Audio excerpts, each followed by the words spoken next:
Hello, everybody. Welcome to another episode of the Summit Bid Podcast. Hello, my name is Toby. I'm Kemper. And today we're going to go over the state of Nikon in 2021. But first, we have kind of like I think the way to come at it is that we've talked about Nikon quite a bit over the last few weeks. Mm-hmm. Well, for obvious reasons. For obvious reasons. And I think we kind of wanted to consolidate some of our thoughts into a single podcast where we can kind of talk about Nikon's future. We did a similar thing with Fuji and their GFX system last week. So we may be kind of slowly working through the different systems here and there. And so this week is Nikon, but we actually have some pretty significant camera news. Some pretty significant news. Blackmagic always blindsides everyone. Like no one's ever expecting their cameras, and then bam, it's out. You can pre-order it now. Yeah, but before we share with you the Blackmagic Pocket Cinema Camera 6K Pro stats, we would love it if you would hit that like button. Oh yeah. And then also, if you like content like this, then we would love it if you would subscribe. We just uploaded a review of the VideoMic Pro Plus, which is a really good review. And then we have a couple of cool videos coming up in the next week. Like we've got a photo editing tutorial coming up. We've got 2 camera first impression videos coming up. It's gonna be a lot of fun. It's gonna expose my Nikon bias. Oh boy, your brand new Nikon bias. It's fresh, so it's as bad as it gets. The honeymoon period, right? Oofta. Okay. So it's time to dive into the Blackmagic Pocket Cinema camera. Now, see, I, as a primary stills photographer, I still consider myself that, even though I shoot a lot of video out of necessity. I don't know anything really about the Pocket Cinema cameras other than that they look kind of wonky. So Toby's going to have to really explain what makes this camera so cool. So the Blackmagic Pocket Cinema Camera 6K, the Not Pro, came out 2 years ago now, actually at the same price point. Which kind of $2,500, which kind of puts this into a situation where it's the Pro, so it's like the higher end version, but it's also kind of just a replacement. Okay. There's some really cool details here, though, and we'll go over kind of the pros first and the overall spec list, because the specs are just really awesome. It shoots 6K raw internal up to 60 frames per second, which is just wild. That's wild. It says 50 frames per second on. Is it just 50 frames or does it 50 to 60? B&H says 50 frames. I see 6K raw up to 60 frames per second. Oh, okay. I may be looking at it from, of course, our friends around the world, they're used to 50 frames per second being the standard because they use PAL and we use NTSC here in the United States. Yeah, so it's literally it's 25 versus 30 and 24 frames per second. Yep. All of that stuff. So it shoots 6K up to 60 frames per second.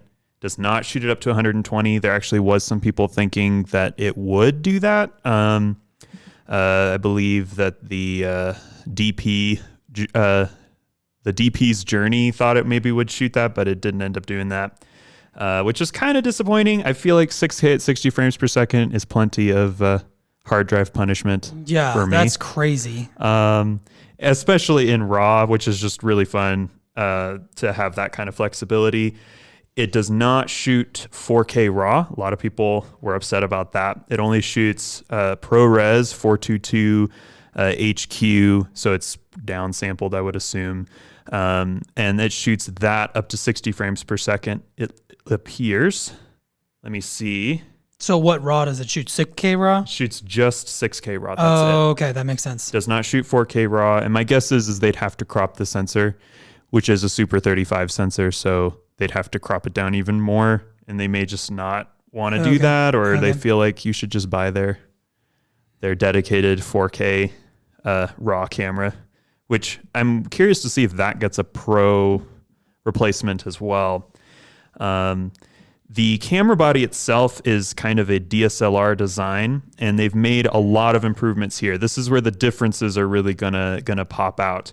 They have put in ND filters internal, which is super exciting. It's 2 to 6 stops, which is this is one of the first times, especially at this price point, $2,500 built-in NDs. That's crazy.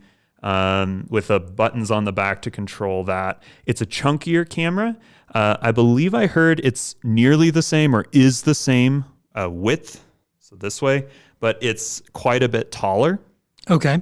It takes, I believe it takes NPF batteries, which is the same as the 6K's battery grip, but it takes them in the camera to help the battery life increase from 30 to 40 minutes to about an hour. Right. And the battery life on these pocket cinema cameras, even I know that that's something they're famous for being horrible. Oh, yes. They're really truly bad at the battery life game. But I suppose that's to be expected considering they're pushing so much data through. Right. And I see a picture here on B&H of it with a battery grip. Is that a new battery grip or is this something that they've had? So they did have battery grips on the 4K and 6K, but this one's got some new features that's really nice about it. Primarily, it doesn't take up the battery slot inside the camera. Oh. Which means that now, since you can have 3 NPF batteries in the camera at a time, you can go up to 3 hours of continuous shooting on this camera. So, oh, wow. So it's more like Fuji style where you're working with 3 batteries instead of 2. And playing off of that modular design, they have also announced a viewfinder that you can put on top of the camera. Okay. So you can see if you're looking on B&H or something at the photos on there, right where you'd expect the viewfinder to be, there's kind of a funny looking screw that's kind of it looks like a 3/4 tripod screw. Yeah, indeed. So you can actually unscrew there, pull it off, and there's a little plug to install that viewfinder. Wow. And so you could obviously buy third-party viewfinders before, but it's nice to see something this compact and proprietary, so the menus and everything else work as intended. So for me, there's one big issue with this camera that they did not do anything, but there's really 2 big issues for a lot of people. It still does not have any continuous autofocus options at all. Yikes. It's just press to focus on the touchscreen. Okay. And they did not remove the EF mount. It is still EF mount, which means you can really only use EF mount lenses. So Canon's EF mount, old DSLR lenses, right, is kind of the only option. Now, there's a lot of those lenses out there, obviously. So, like, it's a versatile mount, to be for sure. It is a very versatile mount. A lot of people wanted it to be the RF mount. Because you can use EF lenses on the RF mount. You can use EF lenses on that mount, and it completely blocks people like me out from buying the camera. If I wanted it, I'd have to switch to Canon and get the adapters and everything else. Like, I can't just use my Nikon lenses, or before when I was shooting Canon, I couldn't even use my RF lenses on this camera. Right, so you have to switch over to it, or you have to have those lenses on a backlog. A lot of people, I think, were hoping that they would put some sort of mirrorless mount on it, like the Blackmagic Pocket Cinema camera 4K. Boy, they have a mouthful of names. And that's Micro Four Thirds. That's correct? Micro Four Thirds. And then there's is there any that's E-mount? A Sony E-mount? There's no E-mount Blackmagic. Okay, interesting. Because to me, that almost makes the most sense, because you can adapt a lot of things to E-mount too, and Sony's kind of the hot ticket in town with third party and everything else as far as that goes. So the reason I was hearing why people wanted the RF mount is they like the size. For it being a really large mount for larger lenses and stuff like that. And a lot of it would adapt over to Canon very well. And the Red Komodo, which is kind of in a different scale to this camera price wise, it's $6,000. But similar kind of, I believe it's 6K RAW is what it shoots. That has an RF mount and it has continuous autofocus. So, oh wow, okay. The Red Komodo definitely kind of. Now I'm guessing the Red Komodo is a higher price point though. Yeah, $6,000. I mean, that's not bad for a Red though, when you really think about it. No, it's not. Especially a Red that has good autofocus and RAW. It's actually a really compelling option, but it is at that kind of next level. I don't even know what that camera looks like. And there it is. It's like a box. Cool. It is. So that was kind of the last thing I was going to say is a lot of, I obviously was consuming a lot of content about this camera yesterday. And one of the things that I heard was some more cinema people were a little frustrated that they kept the same shape for the camera. So it's got that DSLR mirrorless camera shape. Right. For me, that's kind of a plus, but for them, it makes it harder to build it out, harder to balance on gimbals, harder to Right. Well, and this seems like it is a stuff. cinema camera, right? So like you're not running and gunning too much. It doesn't have continuous autofocus. Doesn't have continuous You're not autofocus. vlogging with it. It doesn't have a flip screen. So I get that a little bit. Like why stick to the DSLR form factor when you're not really being able to use this in a way that you would a run and gun mirrorless camera, like the A7S III, you can, there's an element to where having it have the form factor of a normal stills camera makes sense. I understand that doesn't make a ton of sense, but I think that it's a single operator choice. It's the idea of you're alone doing a video shoot. And that makes it maybe a little bit easier to use. I mean, in the mountains, like for what we do, I probably will not be getting this camera. I would love to try it out, and 6K RAW would be really cool. But I can see in that situation having that, in your hands, using the camera, this is a really nice form factor. But like they said, building it out, that's a frustration. And balancing the 6K, which is very similar to just heavier and a little larger on a gimbal, was really tough. So it's going to be interesting to see as the reviews roll out. It's also interesting that they didn't really do anything to the actual image quality. It's all quality of life, camera body improvements, usability improvements, the flip screen, the battery life, the viewfinder, which are all really, really cool improvements. The NDs, probably the biggest one, is those internal NDs. Now it's a flip out on the screen. Just like an articulating Sony A7 III. Okay. But it doesn't flip forward like Canon. It My doesn't understanding is it does not. Okay, cool. That makes sense. It's just like the A7 III or the Z6 or whatever, where it just pulls out and tilts up and down, which is really cool that they added that. Tilta, actually, I don't know for sure if it was Tilta, but one of the camera modification brands actually did that for Blackmagic cameras. They would, the 6K and the 4K, which have the locked-ins back panel, they would actually make it where you could swivel it that way. So Blackmagic basically was just like, yeah, that is better than just bolting it onto the back and expecting you to deal with it. Okay, well, very interesting.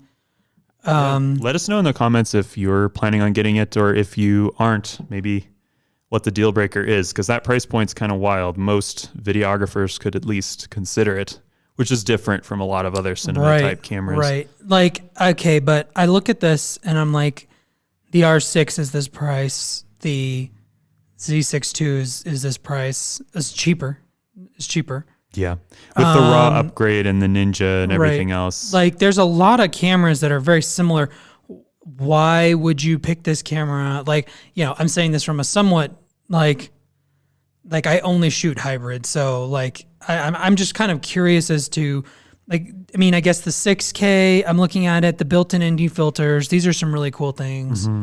But it seems like there's other options out there that are a little more versatile for this amount of money. So, like, anyway, I don't know. I just, it's not a tool I would really go for anyway. So I don't know. I don't really I can't have an opinion, right? So, well, I think that you have a strong point. I think that the Blackmagic cameras just aren't for most people. They definitely have that cinema camera thing where you're fighting the camera quite a bit. Like, people have been dealing with the battery life and the shape of the camera and all kinds of things. Right. All in the name of getting the image that they want. I mean, 6K RAW is on a different scale from like 8-bit 4K downsampled or whatever that a lot of these cameras are shooting. Right. You have to ask the question yourself, though, is am I going to be able to actually take advantage of that extra quality, that extra dynamic range, the extra color flexibility and extra colors that it's going to be capturing than an 8-bit camera? Are you going to be able to take advantage of that?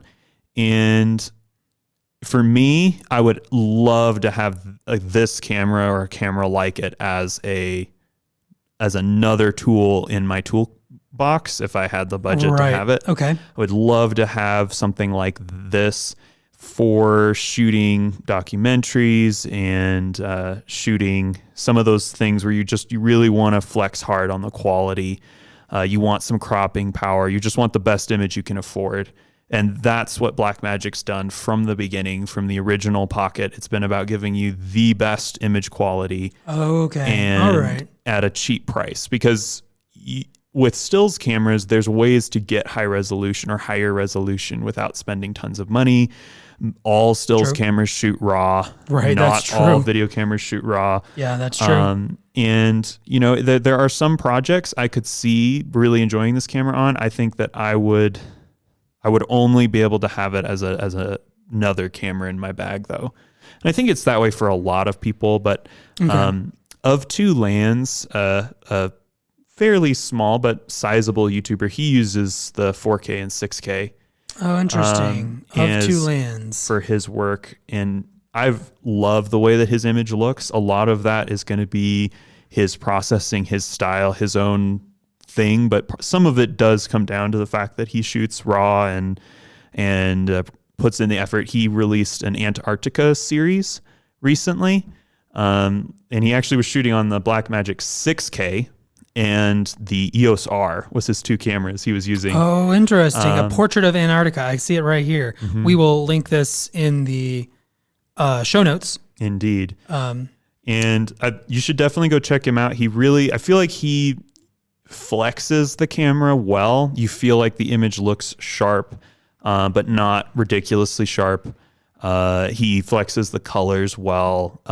He uses, I believe, Film Convert pretty significantly for his work. And there was another one he did on surfing recently with the 6K that I feel like really kind of shows some of the power of the camera. It's not that you can't do that with a stills hybrid camera, though. That's something anybody out there who shoots stills or can't afford a camera like this or needs autofocus, you can still do this very similar things very effectively. And you can kind of tell that you have to really pay attention to be like, oh, that's maybe the EOS R and not the Blackmagic Pocket 6K. Oh, okay. Right. He definitely, there's some shots where it's like, oh yeah, he's definitely using what this camera's good at. But there's other shots where it's like the EOS R works just fine. And the EOS R certainly isn't blowing any minds with its spec sheet. So no, but our videos can attest to that. We have a lot of videos that we shot with the EOS R that we really like. So yeah, love the colors on that. But we should probably we can start our little segment talking about Nikon with actually a little bit of Nikon news, in that they have just released the firmware update 1.10 for Z6 II and Z7 II. And this is the firmware update that was promised that's going to give the Z6 II 4K 60. Hallelujah. I partially got the Z6 II hinging on this release, so I was waiting excitedly for it. Yes, and it also improves IAF. Looks like eyes can be detected even when the person's face is smaller than before, supporting comfortable and stable shooting. It's always so weird, the lingo sometimes with these press releases, comfortable and stable shooting. So indeed. I did actually see in Manny Ortiz's video that was maybe one of the weaknesses of Nikon's AF system, especially for portraits. Was that Nikon, that Sony and Canon seemed to pick up the eye quicker. Yes, that is the videos I've seen. I've used on the Z system. I've used both the Z6 and the Z7 over the last 2 years. I'm not currently, but I have used them, and the eye autofocus. I uploaded the firmware update that gave it eye autofocus, and it was fine. I'm not a portrait shooter. I actually don't shoot a ton of photos that way. So, I shoot enough that I probably noticed that it wasn't quite as snappy as my experience with Sony and Canon. But but yes, that I think it's something that they need to continue to improve on, especially since, unfortunately, the Z system has kind of gotten this third or last place reputation. Not even necessarily third place. Certainly of the big three, it's last place in a lot of people's eyes. So, which I think is interesting. Yeah, and a lot of that came down to just the continuous AF in the Z6 and Z7 being just not as good as what Nikon and Canon were doing, which isn't shocking to me. I feel like Canon had their dual pixel autofocus they were honing for years before they switched to mirrorless. That's true. Sony's foundations were in mirrorless and mirrorless autofocus, and Nikon was invested a lot more in there. So I used the D850 for a while after it first came out, and the autofocus was great through the viewfinder, but on the back screen it was horrendous. Like it really was bad. Like it had touch focus, but there was always, and I actually used the touch shutter, touch focus quite a bit. But I'm also a landscape shooter primarily, and like even then I'm like, whoa, this is super slow. In video, it was a manual focus only camera. Like that's just, we used it a lot for video. We actually had, I was actually doing my most, I shot the most client work, video for client work with the D850 than I have any other camera. Which and is the hilarious. image was the really image nice. was great. The video image was great on the D850, and like back then, that was one of the first times like full frame 4K was a pretty new thing. And that was one of the first ones that like cameras you could get and be like, wow, I can get super wide 4K. Like it's interesting how quickly things have changed now. Like full frame 4K isn't something anybody even like, that's not even a discussion anymore. And that used to be like the hot topic, you know? Yeah, back in 2013, 2014 timeframe, the 4K options were the GH4 and the A7S1 with an external recorder, and that was your 4K options kind of period. And the explosion that came after that of just like nearly every camera shooting, nearly every camera shoots 4K now, and it's like a requirement. And I think that's a fair, it's fair that that's where things have gone, but Nikon was definitely playing from behind, and I do want to give them some credit. This doesn't necessarily mean that you should shoot Nikon or should influence your decision in the past or now, but give Nikon credit for pulling things together really quickly. I mean, with the Z6 and Z7, they made a huge leap in their phase detect autofocus, on sensor phase detect autofocus for mirrorless. Yes. They really handled the transfer over with really comfortable to hold cameras, some of the best ergonomics, kind of holding on to their heritage without getting too obsessed with getting really small. Although there were some weird things with them not having a battery grip for the Z6, Z7. Yeah, that was very funny. And like, I feel like, and that people who are too hard on the Z6 and Z7, even the original ones, are people who haven't used them. Like in use, they're some of my favorite cameras I've ever used. They are very fun to use. They're very ergonomic. They feel balanced. They balance well with the lenses.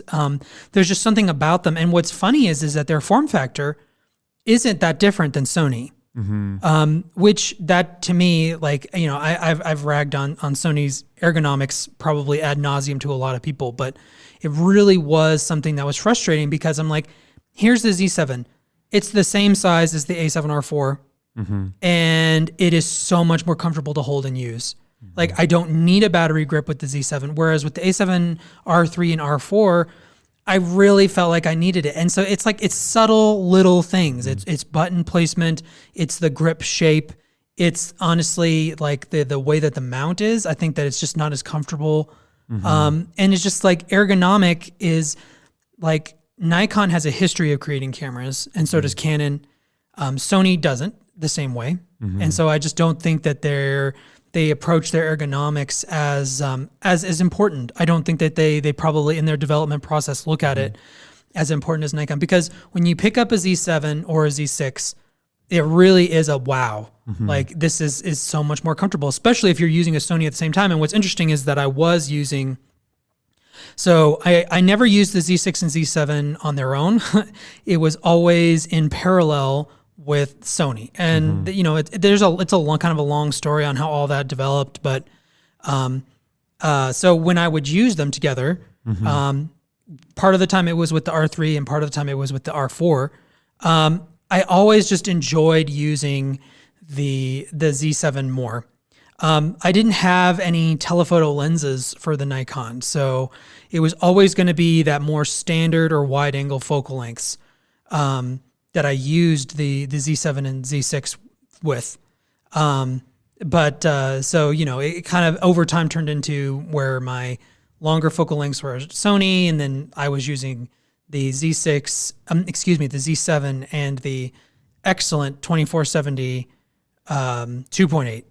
You know, I loved that lens. I shot a lot of photos with that lens that I maybe wouldn't have with, I would have maybe chose a tighter focal length or a wider focal length, but I loved that lens so much. I loved the look of that lens. I kind of made it work.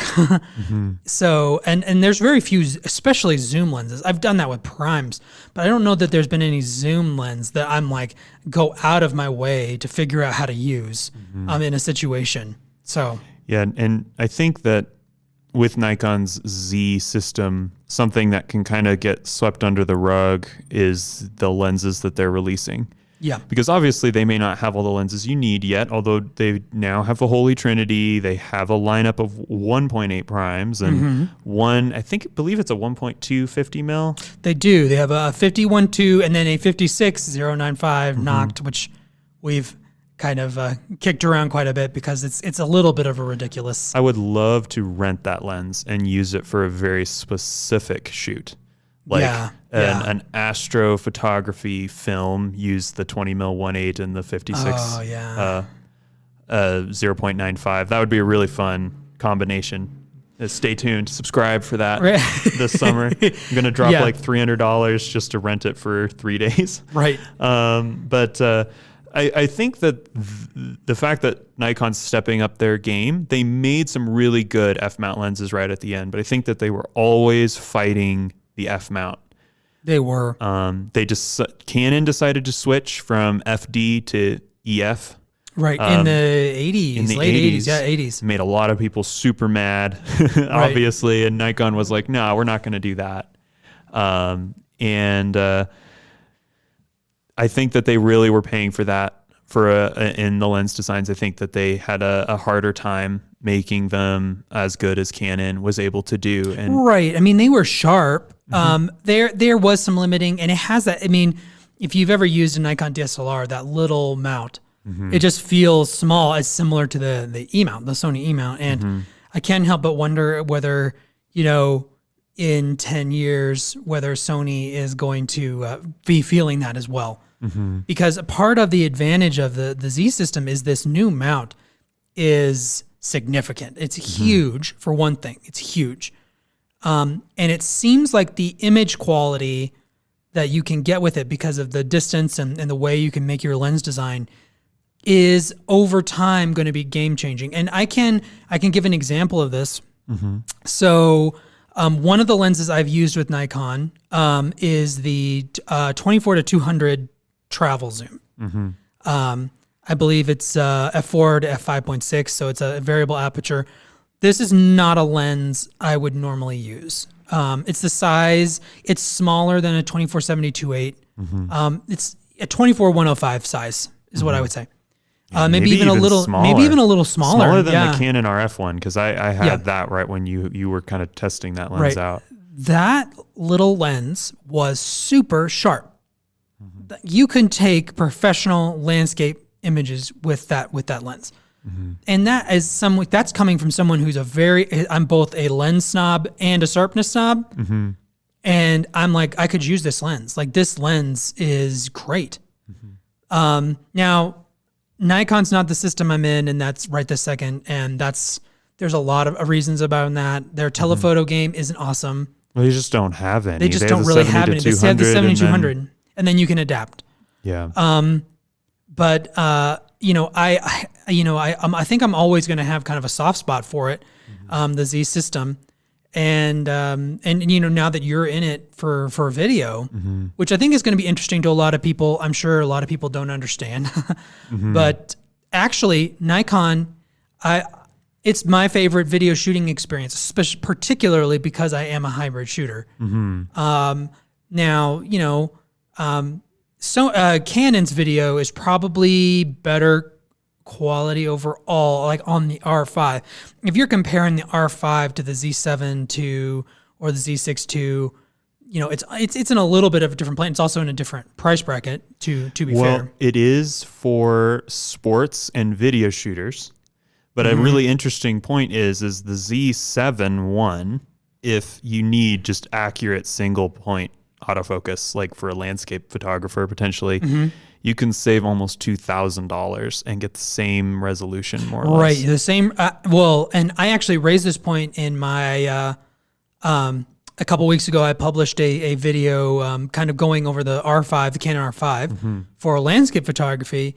And to me, that's a major consideration. If you're just doing landscape photography, as I mentioned in that video, I don't know that the current Canon R5 should be your first choice, just purely for that, because the Z7 I, like they can be had for, used or even sometimes new for around $2,000, which is insane for that camera. And the image quality is as good, if not a little bit better. I like Nikon colors a little bit better for landscape. For portraits, not necessarily that way. I feel like there's less of a look to it. So like when I'm thinking about color science, I'm looking for either a look or I'm looking for something neutral that I can work with. And I feel like both Canon and Sony struggle with kind of in between. Like they don't really have a look, but they also aren't fully natural. And I feel like Nikon, there's like a base level naturalness to it that allows me a lot of editing latitude and creativity that like I with Canon and Sony, I don't have the same way.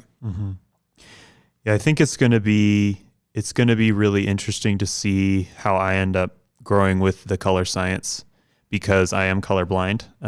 Right. That ends up coming up a lot, but people can, measure how important that is, but that's a huge problem for me with Sony. And Sony is my home brand, kind of. That's the one that I started on and I keep ending up back with is Sony.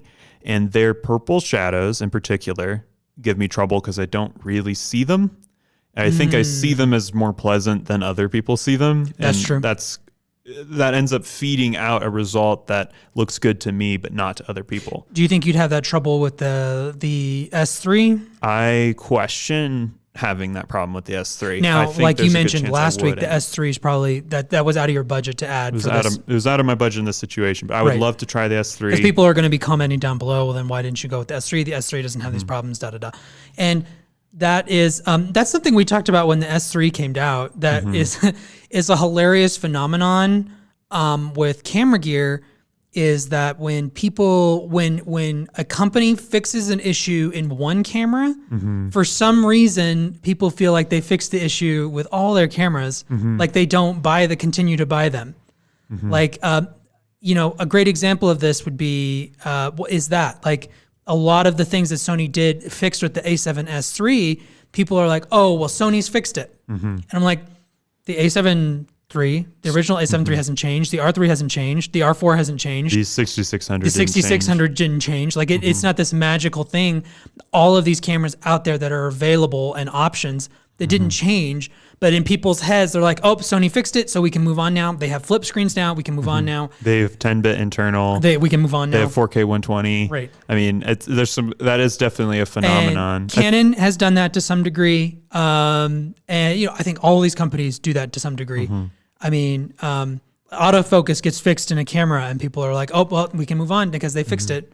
Well, I think that one thing that gets to people, I know this gets to me, and you can let us know in the comments if it gets to you as well, is the idea of, I just want to know it's there. I've definitely noticed that with people. Like, Yeah. they want to know there's 4K 120 in the system, even if the camera they're going to buy, no matter what, isn't going to have it. Like, it's just, they want to know it's in the system. So in theory, you can access it. And the same thing's true with RAW. The same thing's true with 8K. Like, once again, the A1 is the only Sony camera that shoots 8K right now. Right. But everyone's kind of fixated on it as like, oh, now Sony's an 8K system. It's like, well, if you can do a $6,400 camera, then yes, it is in the system. But if you're using an A7 III, it did nothing to help the A7 III shoot 8K. Right. But the fact that it has it now is making a lot of Sony shooters more comfortable, I think. Right. I know Brandon, who's on the show, like, he's kind of mentioned that it's just nice to know that Sony has 4K 120 that he can upgrade to. It's nice to know that. So I think that is valid, but it's also, there's a degree to which it's like, well, if it's not in the camera you are going to buy, it doesn't help you that much. Well, and that kind of plays into something that happens a lot. And we also talked about this on our brand loyalty episode, where people are, they get very brand loyal. They, everything in society and everything is a pick your pony, choose your team, fight for your tribe. Like, it just is, that's politics and everything, and cars. We talked about that in that brand loyalty episode. But I think with camera gear, in actuality, it is like, I'm not going to say that you should be switching all the time, or you can switch all the time, or whatever. Although it is somewhat, it's more feasible now, I feel like, in some ways. Especially if you don't have a huge catalog of lenses. When you build a huge catalog of lenses and stuff, like the biggest catalog of lenses I've had was Sony, and that was the hardest to switch. It was hard to switch out of Sony when I was fully Sony and had a catalog of lenses. But like, if you kind of stay a little lighter and faster, or you use multiple systems or whatever, you can kind of start to see that, like, it's not all, like, maybe the tribalism is not, certainly it's not healthy. And not everyone out there can try out multiple cameras. But with a camera that you do choose, you don't have to prove that it's the best. And you don't have to put other companies down or other people. It gets even worse when it turns into other people down for using something in particular. And what's funny is that, like, Sony is kind of the center of this right now. And for a long time, they were the victims of it. Canon shooters in particular were very hard on Sony shooters. Just all the way around. They, stop me if you've heard this one before. They're a consumer electronics company, not a camera company. Yeah. And guess what? They're a camera company now. Like, Sony is legit. They're here.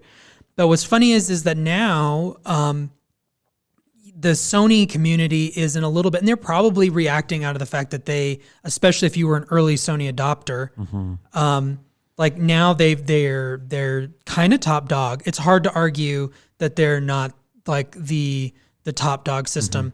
Like, if you're just generally getting into photography, it's hard to argue that Sony isn't the best. Now, like, right now we're spending time talking about why we like Nikon and what they're doing. Sony's mirrorless system is so much bigger than Nikon's mirrorless system. It's huge. There's way more bodies and lenses at every single price point.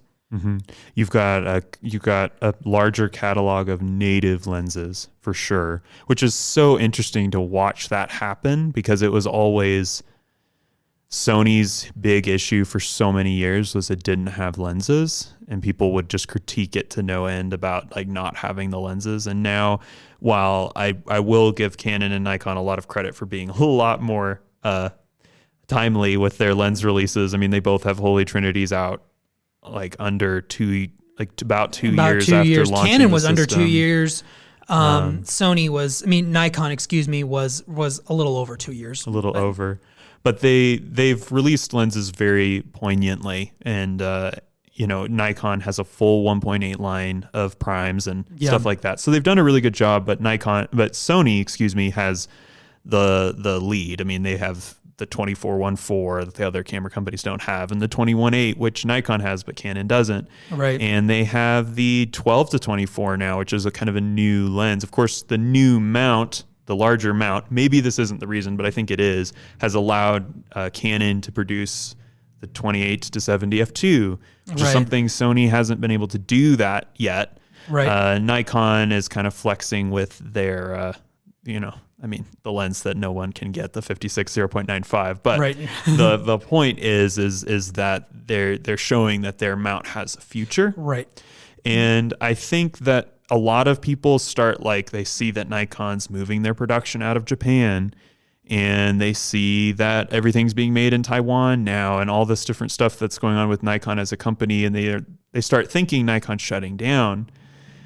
And I think that that's a weird perspective to have, because Nikon didn't start the Z system thinking it was just going to blow up and everyone was going to use it right away. Right. That's a really good point. Just like Sony didn't think everyone was going to use E-mount right away. It was a long game Sony was playing. And there were times for sure where it didn't look great for Sony. I remember with the autofocus just dragging on and on. The autofocus wasn't super accurate, and the camera bodies weren't super weather sealed, and they didn't have a high-end pro body, or they didn't have the high-end pro glass, and people weren't switching. Battery life were problems. And they ironed out those issues, and probably around 2018, 2019, everyone just across the whole industry was like, wow, Sony's done it. Like, they've really done it. I think it was the juxtaposition when the D850 came out, which granted is still one of the most beloved cameras of all time. Like, people will be using the D850. The D850 is going to ensure that the F mount is used well into the future. But I think when just a few months later, Sony announced and released the R3, and it matched so much of the D850 with better autofocus in a sense. I mean, I think you could argue the continuous autofocus for wildlife and sports is probably better in the D850 through the viewfinder, but just overall autofocus was better with the R3. It was small, light. The batteries were really good because it got that new battery that had been in the A9. Everyone was kind of just, their minds were, the Sony took the R2, which is a camera a lot of people liked but had a lot of issues, and they fixed the problems with it. They were like, oh, okay, we'll just fix it. And I think that was a little bit of a new concept. In a lot of ways, it's a new concept that like Nikon has adopted, because look at the Zeus 6.2 and Z7 II. They're just fixed versions of the Z6 and Z7. The names are so similar, it kind of gets jumbled in my head. Sometimes I have to be like, oh, it should be called something different. But yeah, for sure. So I just think that's kind of where the world was like, okay. And then the A7 III came out the next April, and then that's really when. Yeah, and at that moment when the A7 III was announced, it's important to remember Nikon's competition was the D750, a camera that was already pretty old. Right. Didn't shoot 4K at all. Right. It was a DSLR, had a mirror DSLR, in it. Yeah, and just compared, like I was there and I was in that market looking for that kind of camera at that time, and it was really hard to not see. And the Canon had just announced the 6D Mark II, which was disappointing when it was announced, and then the A7 III made it look way worse than it was, and at that moment, for a flash moment, it looked horrible for Canon and Nikon, and Sony really had pulled ahead in a way, because it was the A7R III versus the 5D Mark IV and the D850, right? And it just looked like the future, and it looked like Canon and Nikon were in the past. But it's easy to forget that same year, Canon and Nikon launched their mounts. Right, they did. Just like 4 to 6 months after the the A7 III. And they launched them very close together. And I feel like the Nikon launch went horribly. Neither launch went particularly great. I think people were more intrigued with Canon with the EOS R. I mean, obviously, it quickly got a reputation for just being kind of a repackaged 5D Mark IV, which in a lot of ways it was. It had the same sensor, but it had better video overall, except for the stupid 4K crop. Yeah, they which kept is the just, crop, which would have been the game changer. If they had put 4K, Right. 6, I thought about that a lot because I owned the EOS R. If they had put 4K full frame in that camera, it would have taken the market by storm. It really would have in a lot of ways. And a lot of people use the EOS R. They still do. A lot of YouTube channels are that it's the camera whose back YouTube channels were built on. So, but the Nikon, the one card slot turned into a frenzy, which was ridiculous that it was that much of a frenzy, especially considering that it was an XQD card. And also the EOS R had one card slot and it wasn't just an SD card and it just wasn't nearly. When Sony had one card slot up until a year earlier, which, good on Sony for fixing it. Less than a year earlier. Less than a year earlier. I guess the A9, if you count the A9, which I would count as a tier above, that's a pro camera, a tier above. But the R3 was the first one to have dual card slots, and then the A7 III, and all of a sudden, it was such an outrage that it was just an XQD card. And then there was some autofocus issues at launch, and I feel like a lot of people buried it. And like, if you are one of those people, I would encourage you to open your mind a little bit to that this Nikon system is better than that. It's a really fun system to use. And I think that the Z mount has a legitimate future. And there's some rumored lenses coming out. Like for instance, there's a rumor that there's a 24-105 2.8-4 coming on the horizon, which would be a huge deal for a lot of shooters. For a lot of shooters, because like having 2.8 at the 24 end, like a lot of people use 24-72/8s for Astro. And suddenly, and that's something a lot of enthusiast photographers want to shoot. And suddenly you can get that one lens and you can shoot some Astro with it at 2.8 at 24, and then you have that range out to 105. So you kind of get that. That's innovation, and that's not just top tier A1 level innovation, right? That's innovation at a consumer level that we're not really seeing from the other companies the same way. And the same thing goes with this 24-200 that is super sharp, super usable, and is in a form factor that is great. Really, truly is a great lens. So yeah, I guess that's kind of my perspective on it, is that I feel like everyone thinks Nikon's dead. It's not. It's a long game. Like you were saying, they didn't launch the Z mount being like, well, it's just going to be an overnight. Well, and they're not moving to Taiwan because they're expecting to not be making cameras in a year. Right. That's not what Olympus did right before they ran into their real problems. They weren't moving production and building stuff and figuring out how to make things happen. Right. I feel like somebody somewhere in Nikon's like, well, in 5 years, we're going to run out of money if we don't do this. And that makes sense that Nikon's needing to make some moves. Right. Well, the whole camera industry is changing. I'm one of those people who is going to say changing more than shrinking or dying or any of those big words. I think that that is changing. How cameras are used and the purpose of cameras is changing. And like, I feel like first off, they're becoming more tools, more higher end tools. Like the consumer camera market and the enthusiast camera market. Like if you're an enthusiast photographer, well, and honestly, the thing is that enthusiast photographers are buying the more expensive cameras. That's something that's been eye-opening to me is like, since we started this YouTube channel, we're actually interacting with more photographers via comments and various other things. And there's a lot of non-professional photographers who are using the newest gear. And that has been very interesting to me. I wasn't really thinking about it that way. I'm like, oh, you get this camera. And I'm not saying that's bad. I'm saying that's good.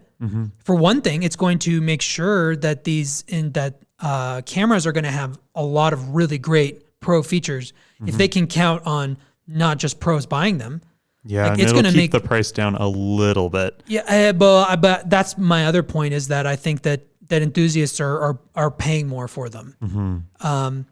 And I think that that's just what's going to happen over time, is that, yes, it may shrink or change the emphasis, because that consumer market is going. It's just not the same. It's never going to be the same with cell phone, now that we have phones to do a lot of that like grunt consumer photography work. Take the video of singing Happy Birthday, which honestly, like I feel like that's a relief for some people to not have to deal with it, because they just don't want to, for their vacation camera or whatever. They want to just have it just work and capture the memories. I remember a few years ago, I was talking about how I was excited for cameras to not have the mode dial be pro focused. Like they even somewhat pro cameras had on the mode dial had like the little mountain peaks and the guy running or whatever.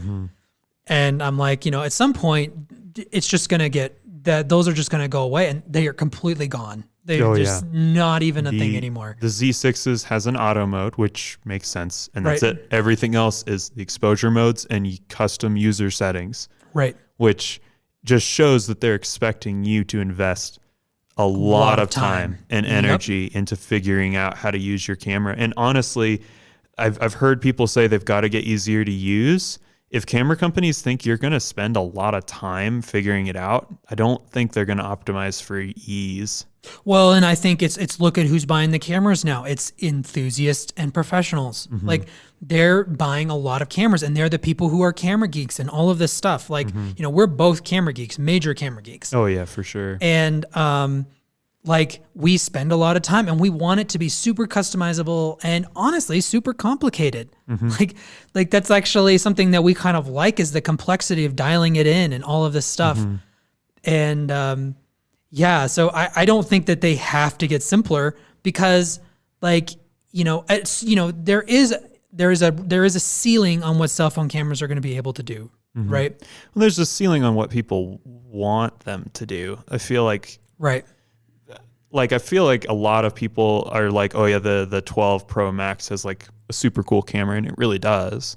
It is. It's a great camera. It's certainly, I don't take photos with it and I'm like, oh man, this is close enough, I'm not like that. I'm sorry. I mean, I'm not necessarily going to look down on you if you feel that way. But like, all my other professional cameras and lenses, when I look up close and zoom in on the even the raw files that come off the 12 Pro Max, I am not like, oh man, I don't know, this could be my wide angle, right? And no, sorry, it's not even close to me. And the footage is such an interesting question, because we've used some 12 Pro Max video, and we will continue to use it. It looks great, but it still looks more digital than anything I've seen. Even in some ways, even older phone cameras, like they look sharp, they look detailed, but they look digital in a way that's difficult to put a word to. Like it's just like when you look at them, it's like, wow, that's really nice that it has that much dynamic range, but it just looks so sharp in a very specific way. Yes. That a lot of filmmakers and video creators are desperately trying to not look like. Right. And because it looks like a video of something as opposed to like a window into what real life feels like. So maybe that's what it is. I have a kind of it's not even really a theory, it's just a thought on that. Is that something that's very unique about particularly iPhones, right? Is that they are both the capture device and the consumption device for almost everything that it does. Yeah. Whereas you do not shoot photos and videos to look at them on the back screen of a camera, right? They have another place. They have a higher calling than that. The truth is that most videos shot on an iPhone are designed they're going to be looked at on another iPhone or on your iPhone, or that's printed 4x6, which is about the same size as your screen at this point. Yeah, exactly. So because they own the whole system, they're optimized for that system. An iPhone video is going to look the best on an iPhone. It just is. and it looks really good on an iPhone. And then you get on a computer and you're like, okay, it's fine. Like it's usable for certain things. But you know, I think that that's part of the advantage and the con of the iPhone photography and footage is that's where it's being made and consumed. And they're going to optimize it for and they're that. going to like Apple's never going to not optimize iPhone photos to look better. Like they're going to sharpen it for the resolution of an iPhone, or they're going to, you know, use a color gamut that looks the best on an iPhone, and you know all this stuff. So that's just kind of an interesting side note. We've yeah, definitely. Well, but that's some interesting conversations just in the framework that Nikon's trying to launch the system in, the Z system in this world of smartphones, and it's never going to be selling as many units as the F mount did in 2005. I mean, it's just not going to be. So they kind of have to target a different market. And interestingly enough, if there's one huge weakness with Nikon right now, I did kind of want to go over this, is they have really filled out now the prosumer area, cameras that are worth somewhere between like $500 and $2,000.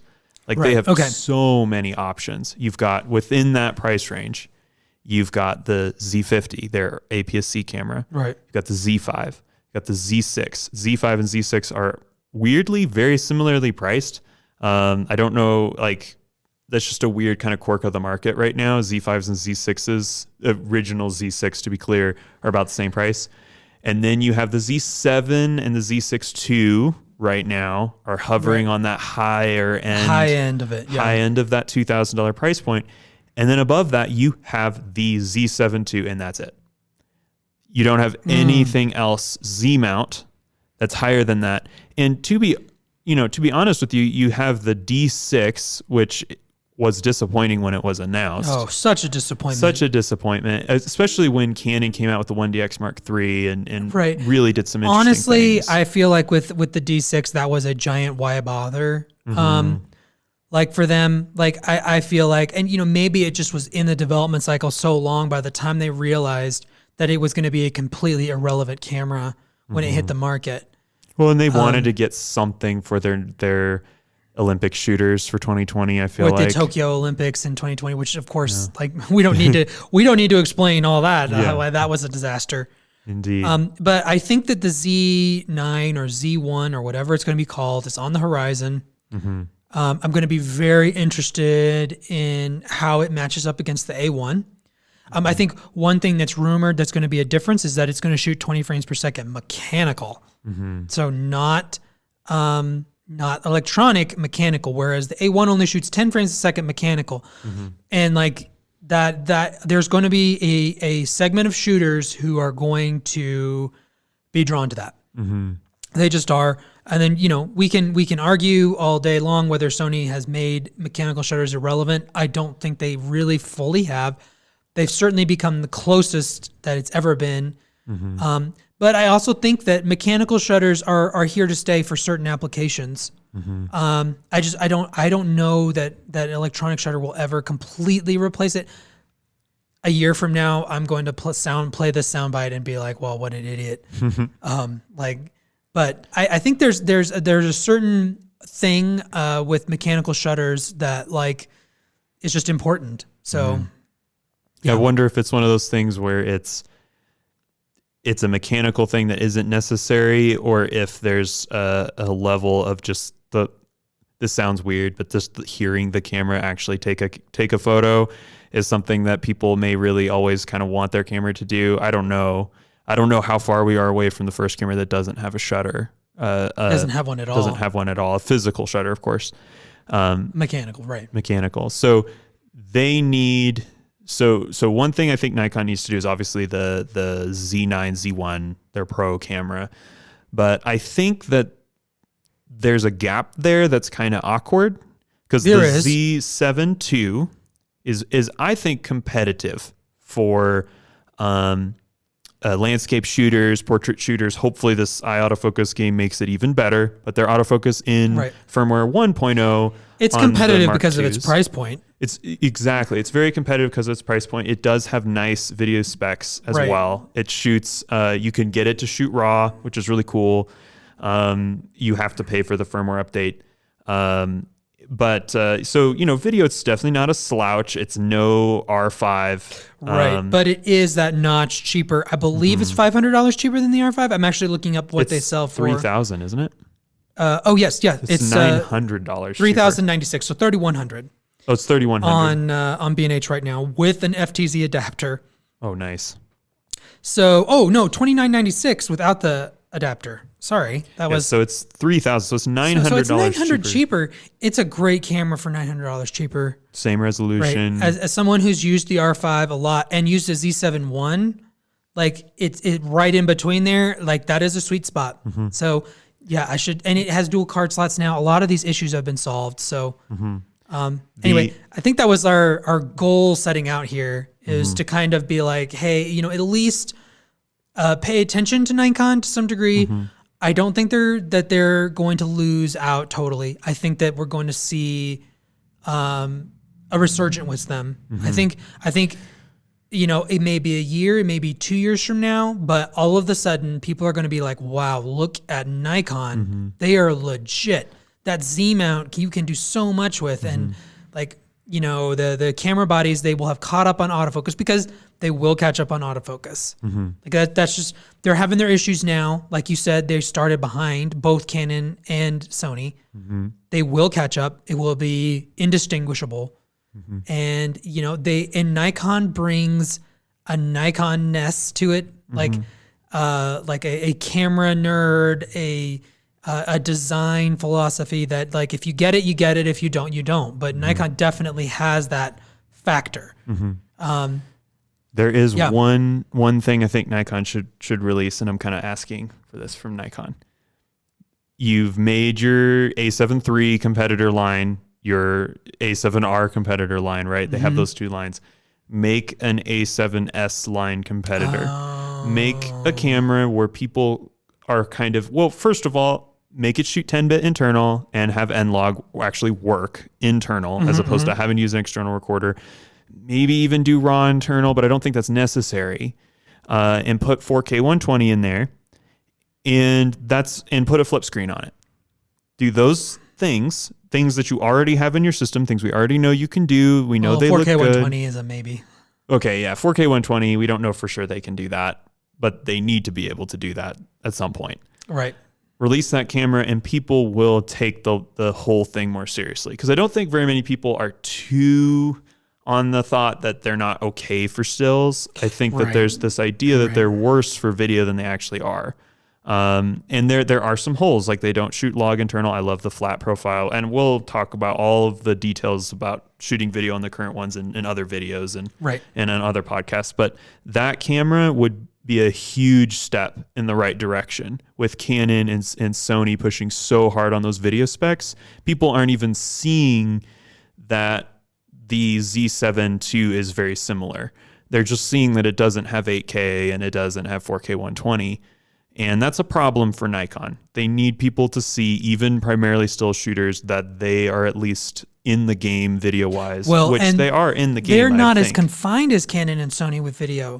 Canon and Sony have cinema lines they are continuing to take bites out of with their cameras, and they're kind of have to. They're kind of, it's a little gun to their head a little bit with it. Nikon doesn't have that. So make Sony and Canon do that by releasing a camera that really has things that Canon and Sony wouldn't cannibalize.